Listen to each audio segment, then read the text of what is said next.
Hello పిల్లలు, ఈరోజు కథ ఏం చెప్పబోతుందంటే చెప్పు పాప ప్లీజ్. ఈ కథ ఏం చెప్పబోతుందంటే అని నువ్వు అన్నావు. నేను చెప్తున్నా కదా వినేం స్టోరీ అంటే, హనుమంతుడు లంకను చూసిండు కదా. ఇప్పుడు లంకకి వెళ్ళి ఏం చేస్తాడో విందాం. హనుమంతుడు దూరంగా ఉన్నటువంటి లంకా నగరాన్ని చూసి, ఆహా, లంకా నగరం చాలా అద్భుతంగా ఉంది, లంకా నగరం ఎంత బాగుంది అసలు, నిజంగా అందమైనటువంటి గార్డెన్స్ ఉన్నాయి ఇక్కడ, నగరం చుట్టూ ఎంత బ్యూటిఫుల్గా కన్స్ట్రక్షన్ చేసిండ్రు, హౌజెస్ అన్నీ కూడా చాలా బాగున్నాయని అనుకున్నాడు. లంకా నగరము, దానికి ఉండేటువంటి సెక్యూరిటీ కానీ, అక్కడ ఉన్నటువంటి రాక్షసులను కానీ చూస్తుంటే హనుమంతుడికి ఒక ఆలోచన కలిగింది. అరే, వానరులు మరి అంటే ఈయన లంకకి వెళ్ళేటప్పుడు ఒక్కడే వచ్చాడు, మరి వచ్చిన తర్వాత మళ్ళీ వానరులు ఒకవేళ రావాలి, రావణాసుడితో యుద్ధం చేయాలి అంటే, వానరులు అంటే ఎవరు? మిగతా మంకీస్ ఉంటారు కదా, ఫెల్లో మంకీస్, వాళ్ళందరూ మరి ఇక్కడి వరకు రాగలుగుతారా? సుగ్రీవుడు, నీలుడు, అంగదుడు మాత్రమే ఇక్కడ వరకు రాగలేంత శక్తి ఉన్నది. మరి మిగిలిన వాళ్ళ మాట ఏమిటి? మహావీరుడైనప్పటికీ రాముడు ఇక్కడికి వచ్చి ఈ లంకను జయించగలడా అని హనుమంతుడికి అనుమానం కలిగింది. సీతను చూసినాక ఈ ఆలోచనల గురించి మనము అనుకోవచ్చులే అని అనుకున్నాడు. అనుకొని హనుమంతుడు లంకలో ప్రవేశించడానికి వెరీ స్మాల్గా తయారైపోయి, మరీ చిన్న శరీరం అయితే కొంచెం దూరం నడవలేడు కదా, అందుకని మరీ పెద్దగా కాకుండా మరీ చిన్నగా కాకుండా చిన్నగా తయారైపోయి లంకలోకి వెళ్దామని అనుకున్నాడు. శరీరాన్ని ఉంచుకొని అతను ముందుకు సాగాడు.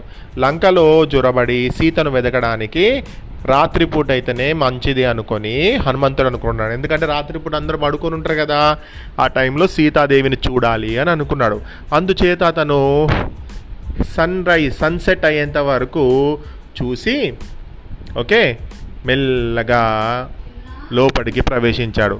లంకా నగరం హనుమంతుడికి అద్భుతంగా కనబడింది. ఇందాక చెప్పినట్టు అక్కడ పెద్ద పెద్ద బిల్డింగ్లు ఇవన్నీ కనిపించేసరికి, ఆహా, ఈ నగరం ఎంత బాగుంది, దీని మీద వానరులు ఎలా గెలుస్తారు అని అనుకున్నాడు హనుమంతుడు.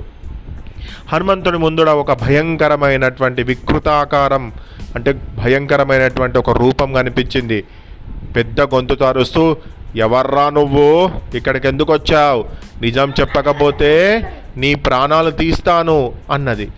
నా సంగతి చెప్తాను కానీ నీవెవతివి, ఎంత వికారమైన కళ్ళతో ఈ నగర ద్వారం దగ్గర ఏం చేస్తున్నావు అని హనుమంతుడు ఆ ఆకారాన్ని అడిగాడు. నేను ఈ లంకా నగరాన్ని రావణుడి కింకరిని, ఈ నగరాన్ని నేను రక్షిస్తున్నాను, నన్ను గెలిచి నీవు నగరంలోకి అడుగు పెట్టలేవు, నిర్భయంగా నా చేతిలో ఖచ్చితంగా చచ్చిపోతావు అని ఎలాంటి భయం లేకుండా చెప్పింది. నా పేరు లంకిని అని చెప్పింది. హాహాహా అనుకుంటా. మరేమీ లేదు, నేను ఈ నగరం చాలా అందంగా ఉంటుంది, లంకా నగరం అని నాకెవరో చెబితే చూడ్డానికి వచ్చాను.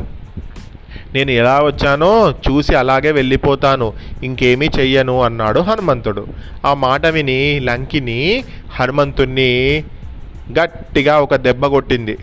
హనుమంతుడు వా అని అరిచి తన ఎడమ పిడికిలు బిగించి లంకిని ఒక్క దెబ్బ గుద్దాడు. అంతే, అతడి బలం చూడగానే లంకిని ఒక్క మాట మాట్లాడకుండా డబీమని కింద పడిపోయింది.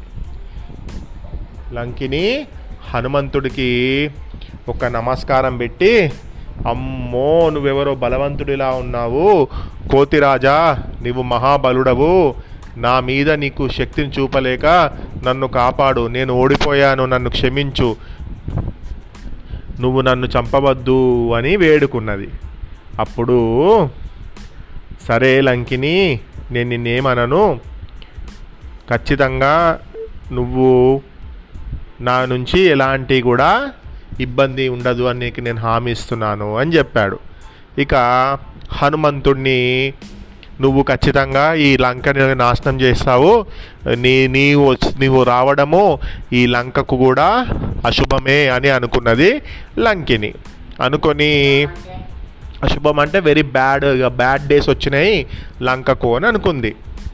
అప్పుడు సరే ఇక నేను లోపలికి వెళ్తున్నా అని హనుమంతుడు చెప్పగానే లంకిని అక్కడి నుంచి మాయమైపోయింది. తర్వాత హనుమంతుడు లోపలికి వెళ్ళి ఏం చేసిండు అనేది నెక్స్ట్ పాడ్కాస్ట్లో విందాం.